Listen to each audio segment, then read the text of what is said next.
Di ba mao ni atong gituuhan sukad pagabata? Ang Battle of Mactan na itabo diri sa Mactan kontra ni Lapu-Lapu ug Magellan mao na atong gituon, mao na ang nasa libro. Pero kung balikan nato ang history, sa panahon ni Magellan wala pay Mactan. Ang tinuod na pangalan sa isla sa una kay Upong.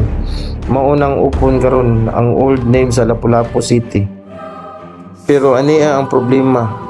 Sa diary ni Antonio Pigafetta, ang kauban ni Magellan na nagsulat sa tanan, klaro kayo wala siya nag-ingon Battle of Upon.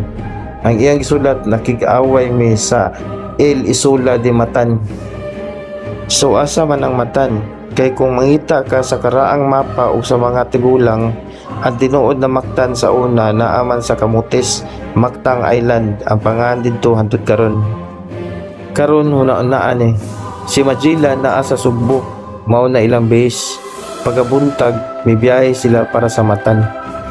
Kung ang Matan kay ang Upon ra diay na 15 minutes raman unta na sa bangka gikan sa Sugbo, pero nganong na may record na 2 to 3 hours ang ilang biyahe.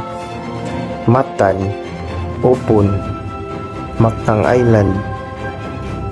Usara ka litra ang nainisan sa history. Pero basin lahi na kaayo ang tinuod na istorya. Asa ka gyud ang Matan.